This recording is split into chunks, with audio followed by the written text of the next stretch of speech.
보겠습니다. 먼저 보기부터 살펴봐야 될 것 같아요. 저 뒤쪽으로 가셔가지고 21번 보겠습니다.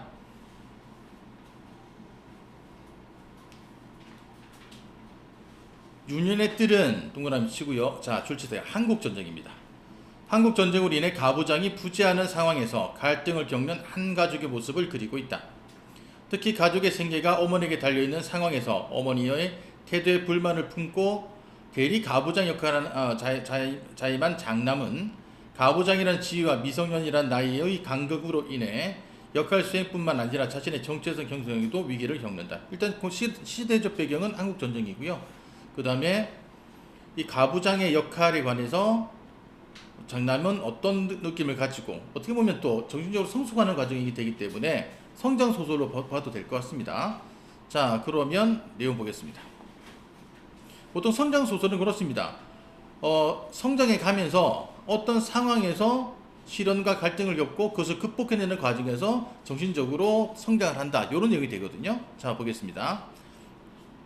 자, 유년의 뜰이란 소설인데요. 어머니는 입술을 꽃 모양으로 뚜렷이 그리고 하얗게 분이 오른 얼굴을 다시금 분첩으로 탁탁 두드렸다. 화장하고 있습니다. 오빠는 더 큰 소리로 책을 읽었다.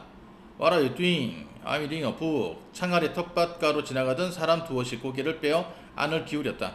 어쩜 저렇게 공부 열심히 하지? 꼭 미국 사람이 짓거리듯 하는군. 오빠는 변성기에 접어든 거세고 뻑뻑한 그러면서도 여성적인 목소리 한껏 혀를 긁물렸다.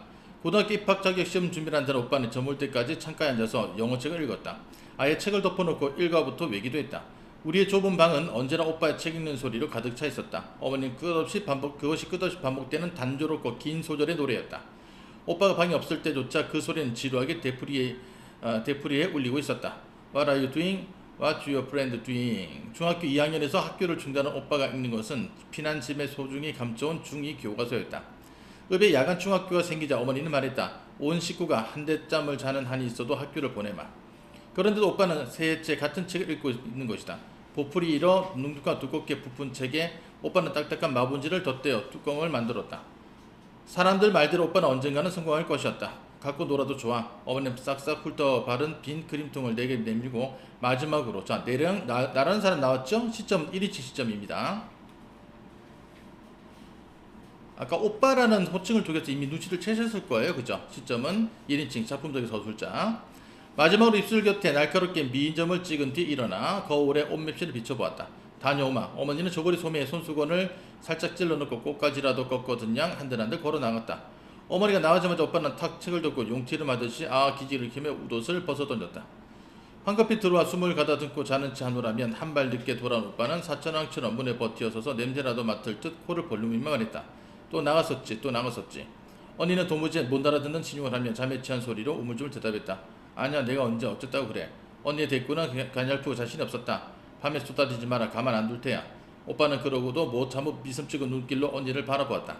잠들었던 동생이 때마침 약하게 칭얼대기 시작했다. 벽을 보고 누웠던 할머니가 동생 쪽으로 돌아 누우며 가슴팍을 풀어 빈젖을 물렸다.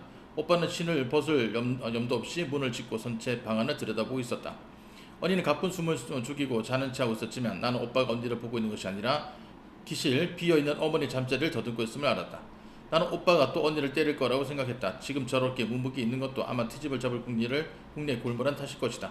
보면 어떻습니까? 중심 인물을 보니까 오빠죠. 그리고 나는 관찰자입니다. 그러다 보니까 이니진 관찰자의 한계가 이렇게 중심 인물의 심리를 정확히 파악을 못해요. 이렇게 추측하는 겁니다. 어머니가 돌아오지 않는 밤이면 오빠는 언니를 때렸고 할머니는 말릴 염도 없이 동생을 업고 나갈 개울가를 서성거렸다.